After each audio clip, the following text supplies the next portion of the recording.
Hello everyone, my name is Zach Mueller, I have the sniffles, and you're watching The Insider. I'd like to start off today's episode with a bang by announcing last week's winners to the question of the day. I'm sorry, what's that? I forgot to do a question of the day or any type of contest in last week's episode. Okay, never mind then. Our first story of the day is Penn Jillette appearing on the Piers Morgan show to talk about his new book on atheism. Now, if you're like me, you're probably wondering, who the heck is Piers Morgan? Don't worry, I did a little research, I did a little YouTubing and Google Plusing and Wikipedia-ing, and I found out that Piers Morgan is actually the British judge on America's Got Talent. Obviously. I always wondered why there was a British judge on America's Got Talent, but yet no American judge on Britain's Got Talent. It's kind of unfair. Penn was on the program talking about his new book titled God No. Now, any interview on TV between a Christian and an atheist is bound to get pretty argumentative, but if you ask me, Piers was kind of being a d***. And before you guys start bashing me in the comments about calling him that, that's not my personal opinion, I'm just reading the video title. So, it's justified. The interview is about 20 minutes long and it slowly creeps from uncomfortable religious ranting to conversation about Penn and Teller's working relationship, Penn's severe gambling problem, and how his daughter was named Moxie Crime Fighter, which, let's be honest, that's the most badass name you could possibly ever name your child. Nightline, which is apparently a primetime news television show that I wouldn't know about because I only watch Hulu and Netflix, just recently did a 7-minute little video documentary on James Randi's Psychic Challenge. Now, if you've never heard of James Randi, he's pretty much the most badass magician of all time, and he has a challenge that invites all psychics, mediums, and pretty much anyone with supernatural powers to come in, prove their abilities, and if they can actually prove it, they get $1 million. He's had this challenge for over 20 years and no one has ever won the $1 million. I feel like that says something about psychics, like maybe they're not real? Just a thought. David Tennant, who we spoke about a couple episodes ago, just released a public statement saying that his character in Fright Night, the Gothic Magician, is in no way affiliated with Criss Angel. It is not a parody of Criss Angel, it is not a spoof of Criss Angel, and you know what I think about this? I think it's complete bullshit. I'm gonna be honest, it's completely Criss Angel. How can you not have any connection? Just look at this. Okay, let's just be real here. I haven't seen the movie personally, so I really shouldn't be talking about my opinion when I haven't even seen his role. I guess that must mean we're gonna have to take a little detour. Let's go.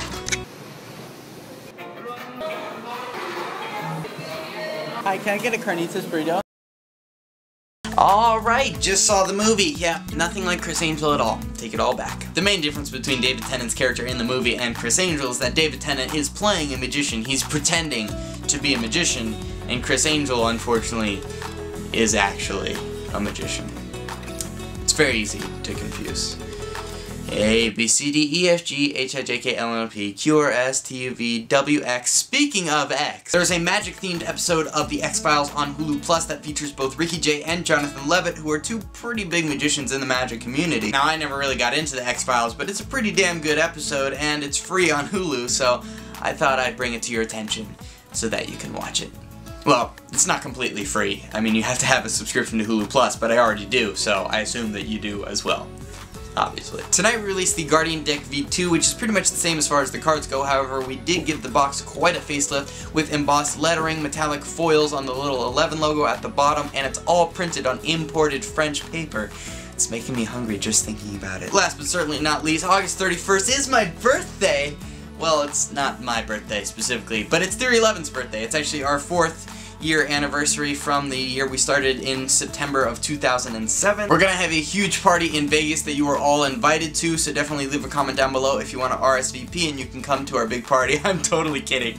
We're not having a party, and you're not invited. All joking aside, we do have quite a few projects that we are going to be releasing on the 31st that we're really excited about. One being Alex Geyser's Mirage Coin Vanish, and the other being something that we've been working quite a few years on, and we're very excited that it's finally ready. I feel like that was way more dramatic than it needed to be, but it will be quite exciting. Your question of the day for this week's episode is to guess exactly what we're going to be releasing on August 31st. Leave your guesses down below in the comments, and the correct answer will win one deck of White Centurions and our newest Guardians V2, and we'll also give the same thing to the funniest comment that I get.